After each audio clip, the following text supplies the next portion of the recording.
Welcome to the Invested Dads Podcast, simplifying financial topics so that you can take action and make your financial situation better. Helping you to understand the current world of financial planning and investments, here are your hosts, Josh Robb and Austin Wilson. Is this thing on? All right. Hey, it's Josh and Austin with the Invested Dads Podcast, here to bring you a special episode where we are going to talk about the Secure Act. So on December 20th, 2019, President Trump signed a bill into law that had just gotten passed from the Senate, and earlier in the year, the House passed it, I believe, talking about some major changes coming up to retirement plans and retirement planning.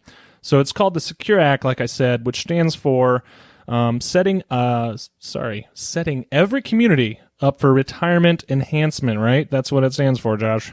I think they added the enhancement at the end just to make it secure. Instead of secure. Yeah.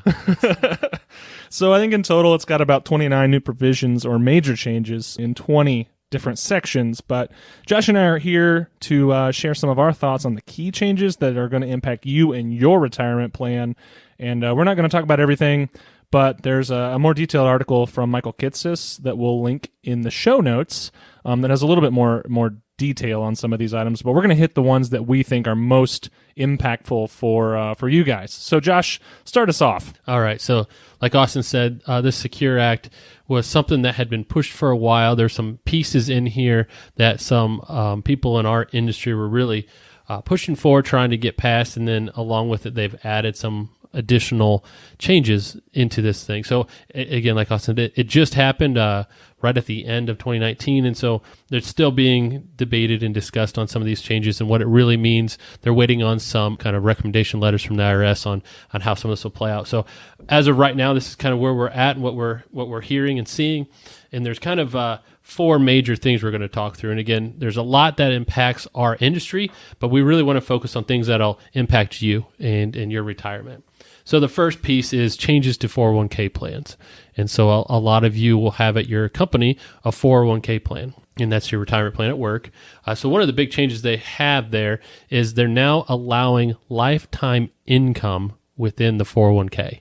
So a lifetime income in the 401k really means annuities. And we'll get into annuities in a separate podcast, really on what annuities are, what they do, what they're beneficial for, why they're good, why they're bad, all that stuff. But for a 401k plan, the big deal was a company that has a 401k plan, they're the fiduciary, which means they're responsible for maintaining that, making sure there's good investments in that plan. They were worried about annuities because if the insurance company struggled or went out of business, they were liable for that because they're the ones that picked it. So this new law has enabled a safe harbor protection, which protects the fiduciary as long as they do their due diligence and have an annual review of that company, and they look for certain things within that company, whether they meet the requirements by the government for insurance regulations, that stuff. They're protected. They can't be sued if that insurance company goes out. So safe harbor as in contrast to a really dangerous harbor, like where your boats get knocked together. Yeah. So the safe harbor is just a term meaning that, in a sense, they're protected. So Josh, think of a safe harbor. It protects you from the waves in the wake. And so you're take safe. 1 minute and kind of tease out what we will talk about in more detail in a future episode about annuities. So kind of name a couple pros, a couple cons, and just kind of your overall thoughts as your opinion as a CFP. Yeah. So this lifetime income is the benefit of the annuity. So within the 401k, a participant could say, okay, I have $500,000 in my 401k. I'm looking to retire, and I want it to provide an income stream that will not run out during my lifetime or my lifetime and my spouse's lifetime. An annuity provides that. So annuity provides a guaranteed stream of income from the start point on through your life. And so that's the protection piece that this insurance company is offering, saying, we'll take your $500,000 from you, and in exchange, we'll give you a set monthly amount from now until you pass away. And so that's the positive side that somebody look for, is saying, I don't know how long this 500 lasts me. It would be nice if I could get a guaranteed amount. So that's the benefit. So an annuity company would make money on that because they would, in a perfect world, have to issue less money than they would make on it investing it on their own. Right. And they spread. get the $500,000 up front, so Right. they can invest it Right. and hopefully grow it faster than what they're paying out to you. So they look at the actuarial tables, so what's your life expectancy, and say, if that's the average, hopefully some of the people won't live that long.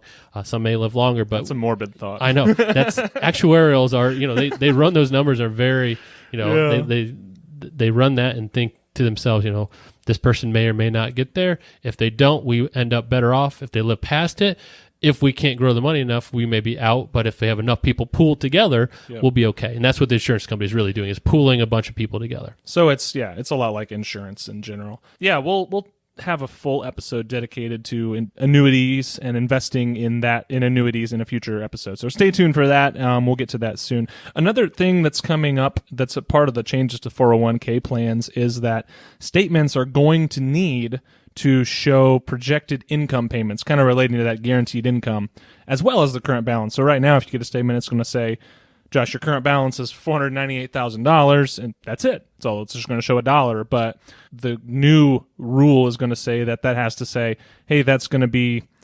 $400 per month for the rest of your life or whatever, right? Yeah. And if you are in a employer that has a pension plan, so like if you're a teacher and you're with the government retirement system there, in Ohio, it's the STRS, that has a pension piece, and they actually show you a monthly payout for that.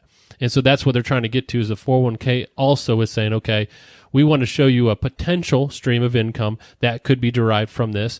An annuity could play into that. And I think a lot of times they're going to use that annuity calculation for that payout. And that's something I know you and I have discussed, is how are they going to make those assumptions? Because there's a lot that goes into that assumption. Yeah, that's the biggest point for me is, first of all, I think that this part of the bill isn't going to take effect right away because the government's still working out the details of what that's going to look like and what the calculations are going to be. But I hope that they're extremely transparent in that calculation that is going to be required from all 401k plan providers. Yeah. And is it a set one for everybody, or does each 401k plan just have to show you their assumptions in a back page, and then they can do whatever they want? Right. I'm hoping that transparency is there, but also I think consistency between plans would be the most beneficial for consumers, because if you take a job somewhere else and roll your 401k over, you could be looking at it calculated one way, and then you look at roughly the same dollar figure calculated a completely different way and have a different number. And I'm hoping that that's not the case.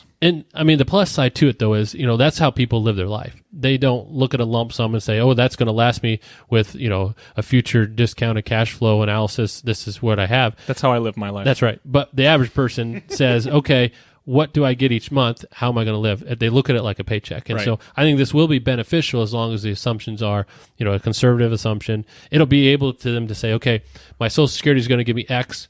I'm going to get this from my retirement plan. Those together, am I going to enjoy my retirement with that income? Right. So I think it'd be nice, but they did announce it's going to start 12 months after they complete the review with no timetable on the review. So 2029, this who should knows go when. into effect. Yeah, who knows? Josh, talk about MEPs. MEPs. Oh, MEPs. MEPs. MEP. MEP is short for multiple employer plans. And if you are a person working in a small company, this is where you'd see the benefit. So up to this point, to start a 401k plan, it's kind of cost inhibited for a small company. There's a lot of startup costs. There's an ongoing testing that has to happen every year for a 401k plan. So this Secure Act allows small businesses that are unrelated or unaffiliated to group together and do a 401k plan as a whole. So you'd have 4 or 5 companies together all in one 401k plan. So what it does is it divides the cost then. So instead of one small business with maybe 3 or 4 employees having to burden the whole cost of running this plan, they could partner with 4 other ones and say, okay, together, it's only 1/5 the cost. If there's 5 companies together, we can afford to do this for our employees. So your barriers to providing that as a benefit for your employees are going to be significantly lower if you can find someone to pool the resources with. You used to be able to do that only if you were an affiliated business. So if, let's say, the owner owned 2 businesses that were kind of cohabiting together between 2 things that worked well together, they could do something like that. But now it's unaffiliated businesses, so it really opens up the door for a financial advisor to say, hey, I have this plan.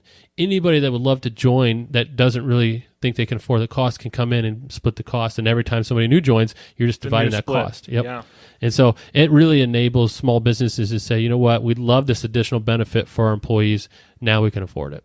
One of the last things within the 401k is for if you're not full-time and you're part-time, there's a new piece here that allows you to participate. And it's kind of confusing, so I'm going to try to explain this as easy as possible. But the threshold is 500 hours in 3 12-month periods. And so in 3 years, you got to work 500 hours each year for 3 years. Gotcha. All right, so that's like half So that's time, like a half quarter. employment. Yeah. It's like a quarter of employment, right? Yeah. 2,080 is the Yes. typical. Yeah, so but it's half of what the threshold used to be. Yeah. It used to be about 1,000 hours was kind of that threshold. 10 for, hours a week is the bogey. Yes. Yep. And so 500 hours in 3 12-month periods. If that happens, then they can participate in the 401k plan, but they aren't obligated to get the company match. So the company a lot of times will match your contributions up to a certain amount. In order to make this beneficial, they remove that obligation for the match for this group of employees. So For part-time, if I was part-time and I worked 3 years and met that requirement, I could then add my own money into the plan, but I would not get the match. So it doesn't put additional burden on the employer who may have a lot of part-time employees and can't afford to put the match in for everybody. But it allows you to save tax deferred for retirement. Now this starts in 2021.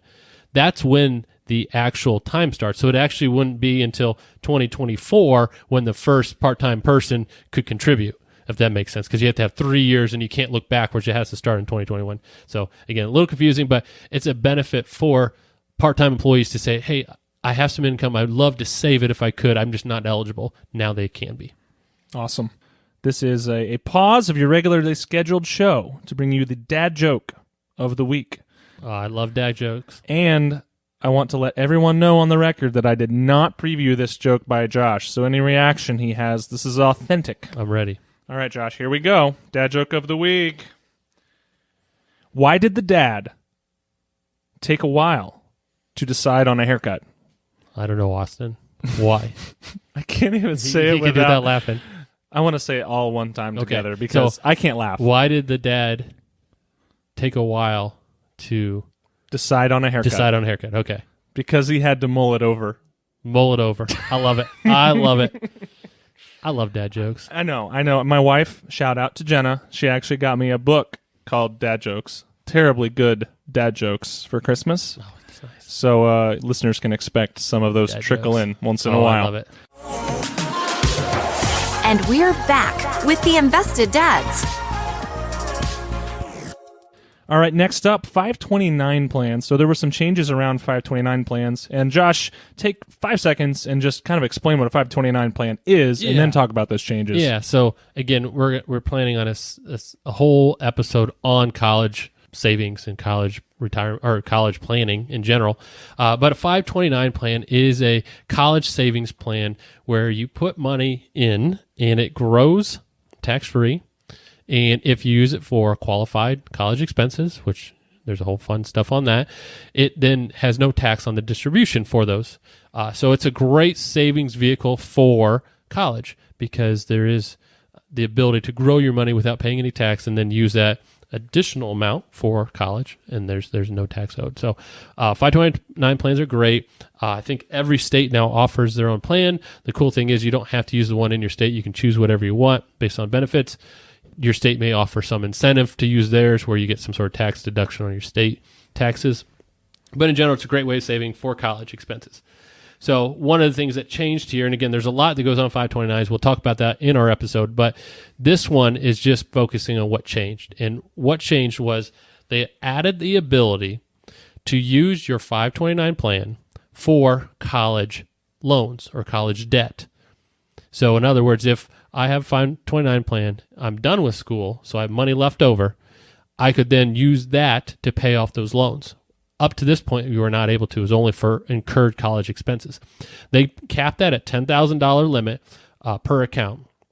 But they do allow, like a lot of other things within 529, you can roll it or move it for any direct relative of the beneficiary. So if my son is the beneficiary, it can be used for any direct relative of my son. So me, my wife, a brother or sister, and it even goes to cousins and stuff as well. It's the funny provision to me is that if you had kids and you've been socking away money in 529 accounts all for 10, 15 years while they were young, and you still yourself, as the parent, have student loans, you can then rob your kid's college account to pay for your student loans. Yep. And so, and I think this really was created for that idea of there's a lot of college debt out there, and there may be some unused college funds floating around. An example of that could be, so I have a son, and let's say he gets a full ride scholarship, but I've been saving a 529 plan. Now, to be like his dad in college athletics. Right.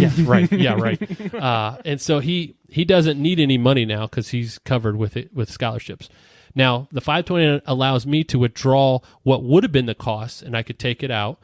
But another option would be I could roll this and then use it to pay off debt for somebody else. So I could see benefits or uses for it, but ideally you'd be using it for expenses incurred for the beneficiary, not getting debt and then paying off that debt later. You just use it for the expense. Or he could then use it for his you could keep it rolled to anybody or whatever. else. So interesting. But it's available and can be used there. So I think one of the key changes with the Secure Act that is going to impact the most people probably is the changes around the IRA and what you can do with that. So there's a handful of different changes that we're going to talk about.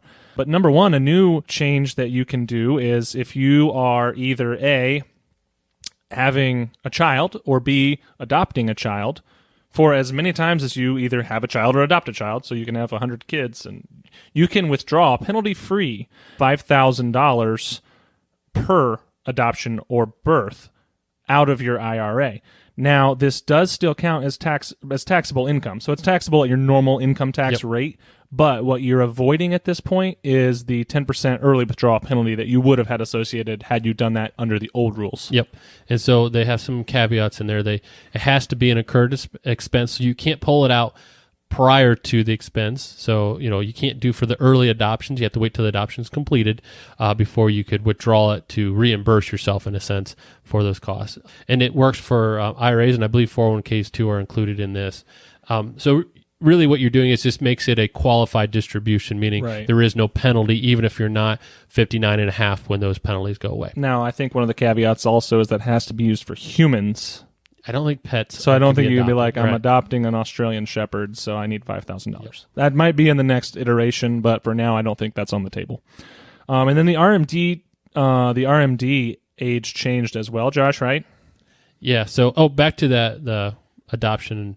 There is some stuff they're working out, but there may be ability to repay that back in as well on top of your normal contributions. And so they may have the ability, if you're just, in a sense, borrowing the cost and then you're able to put it back in later. They're still working on that and how that works. There's not a lot of details yet on that, but that could come down the road. Because again, borrowing from retirement for anything is usually frowned upon. So if that's kind of your last resort, whether or not it's frowned upon by the government on the legal side of things, it's frowned upon by your financial advisor, probably. This is in a sense long-term money for retirement. To take it out for shorter-term expenses, even for something as great as a birth or an adoption, just makes it hard to recover from, because that compounding growth is reduced over that time frame. And that's, for most people, your IRAs and 401ks are your retirement accounts. There's not as many pensions out there that it's up to you to save for it. And so to take those withdrawals out and making it a little easier could hurt some people down in the long run. Now, to be devil's advocate, because sometimes that's a good thing to have, just to hear the opposite side of the thing, I would wonder if the benefit to this is to avoid people taking on debt when they have those hospital bills for birth costs or whatever, instead of pulling it from an asset they already have. While it's not a great thing to pull from a appreciating retirement savings asset, if you are avoiding a bunch of debt, that could be a benefit to it. Yeah. If you are 401ks loans allowed, is that a better, because you're forced to repay that anyways? Correct. Is that a better option? So there's a lot of stuff out there. But you're right. Yeah. There's reasons why it would make sense to do that. So back to RMDs, or required minimum distributions, that age has now been moved from 70 and a half to 72. So it's moved back 1.5 years.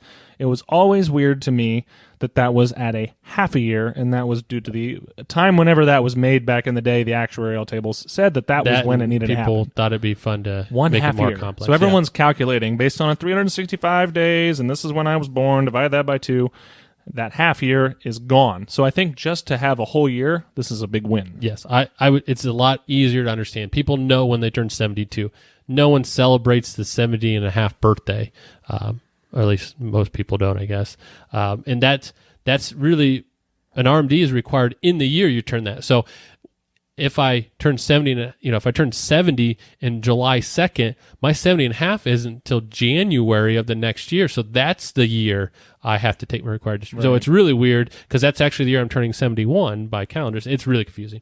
So now they moved to 72, easier to understand. Whole it also years. gives you a little bit longer to grow that money, tax deferred. Yep. But that required distribution still has to come out. You got to pay the tax on the withdrawal. But the nice thing is, they give you an extra year and a half. Exactly. And you can now contribute to an IRA after age 72. So it's, there's another, you're getting to the ability to have to take your money out later, but you're also getting the ability to contribute a little longer.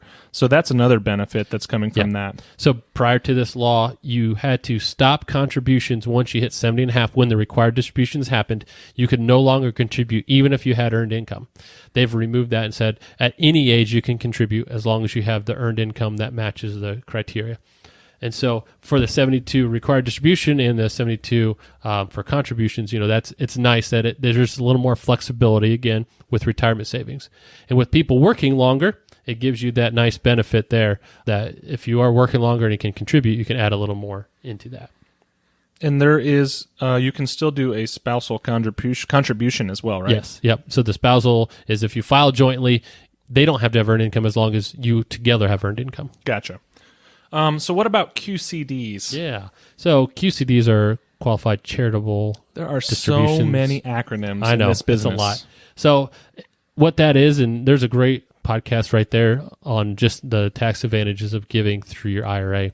But in a sense, you give from your IRA directly to a charitable organization, and that is then non-taxed on your income. It does not show as income as a distribution. And so the benefit there is that it's the most efficient way to give once those are available. You have to be 70 and a half. So here's another thing the IRS did. 70 and a half for required distributions is in the year you turn 70 and a half. So if I turn 70 and a half in November, January 1, I can start my required distribution.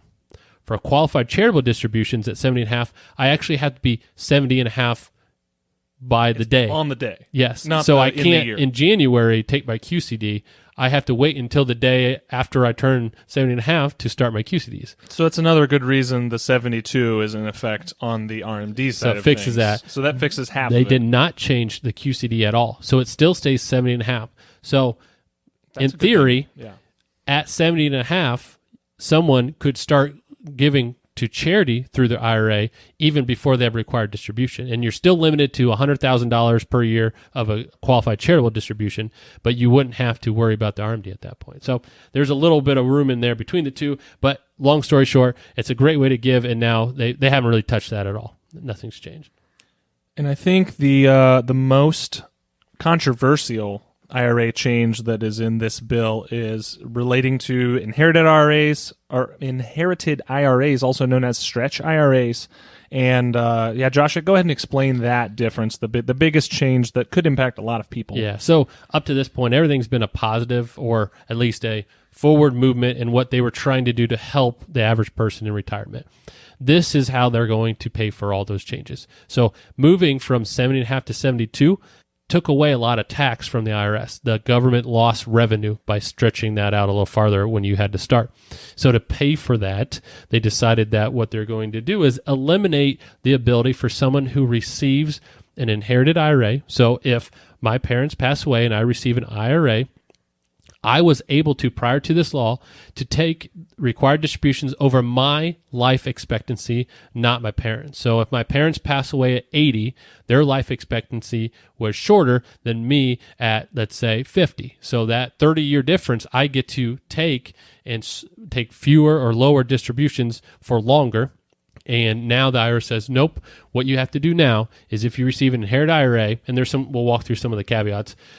If I receive an inherited IRA, I have 10 years to get the full amount out of the inherited IRA, pay tax on it. I have to get it out of that tax-free or tax-deferred growth. So the people who this does not apply to are spouses. So the law prior to this, and it's continued for, if I'm a spouse and I receive an IRA, inherited IRA, I can roll it into my IRA and do it off of my life expectancy and treat it as my asset. And so that remains the same. For someone who's within 10 years of the person they receive it from, they also can do the life expectancy. The IRS says, you guys were close enough, you're not really taking any big advantage on it, they're going to allow you to continue to do that. Or if you're disabled, that's the other exception to this, where they allow the regular life expectancy.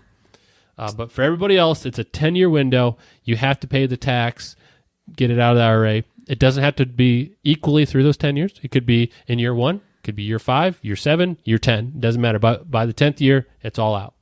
So really, it's in your best interest probably to pick the lowest tax year to do that in. Yeah. Or spread it wait, out. Yeah, spread it out, or wait till if you're going to retire in that 10-year period or something, that next year would be better, or whatever your lowest income year would be, or spread it out. Yeah. Exactly. And so there's going to be a lot of tax planning that will need to happen in estate planning, because a lot of people were using these stretch IRAs and they were building them around some specialized trusts to do this. And they're kind of these like see-through conduit trusts where they allowed the IRA to stay an IRA, but the trust dictated those income distributions. Well, now that there's not these required distributions, but just a time frame, it kind of nullifies those. So there's going to be a lot of adjustments made for a lot of tax planning and estate planning. The other piece too is, when we talk through this, is if you are a minor and the child of the person, so not a grandkid or anything like that, but if you're a child of the person you inherit from and a minor, they require life expectancy RMDs, so the regular off my age, the required distributions until you reach whatever that full age of majority is. So in your 18 state. for most states. Yeah. Once I become an adult, and in that sense, I then have that 10-year window start. So at 18 to 28, then I have to get the rest of that money out. Right. So again, that's a little confusing for tracking all that, but more often than not, unless there's some tragedy, you're going to be over the age 18 when you receive those inherited IRAs in general. So could this make Roth conversions more lucrative as in financial planning for a lot of people? Yeah, if I'm the IRA owner and I'm in a low tax bracket, it may make sense for me to pay in a lower tax bracket chunks of that IRA to get it out of a traditional IRA, move it to a Roth IRA. It will grow tax-free, and in those distributions for whoever inherits it, it'll be tax-free as well. Right. And so that would be a benefit. It's just a matter of saying, okay, who has the better tax bracket, yes, and who would be more beneficial paying that tax. Right. All right, the fourth and final, and we're going to call it a bonus little discussion point around the Secure Act, is that this new law is going to increase the tax credit for small businesses to set up new retirement plans for their employees. Now, it used to be, and currently is, until this is actually fully enacted, used to be $500. Now that's $5,000. So the tax credit for these small businesses has gone up tenfold, which is huge. Yeah, and it's up to $5,000. So whatever their expenses are, up to $5,000. Gotcha. So if it only cost me $2,000 to start this plan, I can't take a $5,000 credit on something I didn't incur. That would be great. That'd be nice.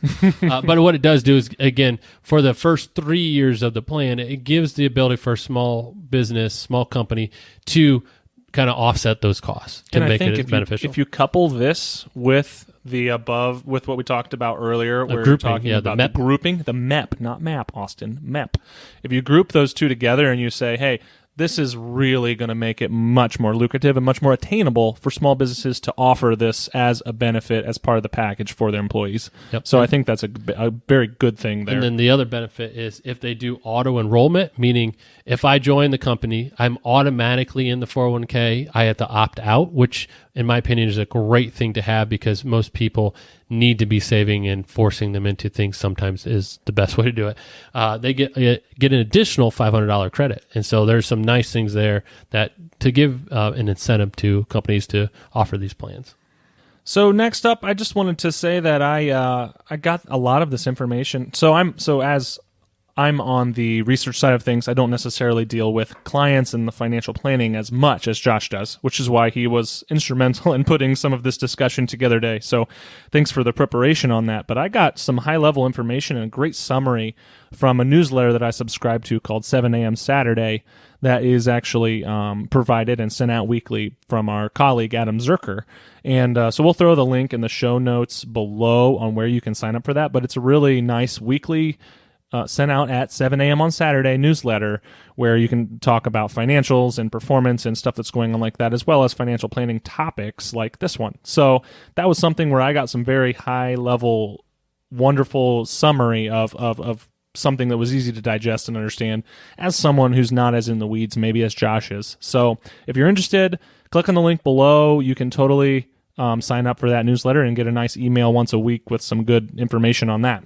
Also, make sure you check out our free gift. If you go to our website, theinvesteddads.com, there's 8 principles of timeless investing. It's a free gift. You don't have to do anything. We love free. Besides give us your email so we can send it to you. But there's 8 overarching investment themes there, helped you keep on track for your long-term goals. So check it out. It's free on our website, theinvesteddads.com. And finally, to help us grow this podcast, we want to help a lot of people. We want to help you. We need your help. So we're doing a swag giveaway. Gotta love swag, to create some buzz through Apple Podcasts. So a couple things you need to do to get some swag, which that swag is an official The Invested Dads t-shirt. Yes. Which are pretty awesome. So what you need to do is leave us a review on Apple Podcasts, screenshot that review, and then email the screenshot to hello@theinvesteddads.com, and then we'll follow up with the first 25 subscribers to get their shirt size and mailing address to hook you up with your shirt. And these shirts are great. They're amazing. They look awesome. They're super soft and comfortable. I'm about to bust mine out, so it's pretty awesome. Shout out to Flag City Clothing in Findlay, Ohio for putting those together for us. And I do want to note that, unfortunately, we can't mail these all over the world due to customs and costs and stuff like that. So only for North American subscribers, those customs. And we're not talking custom shirts, those stinking customs. Trade war, hashtag.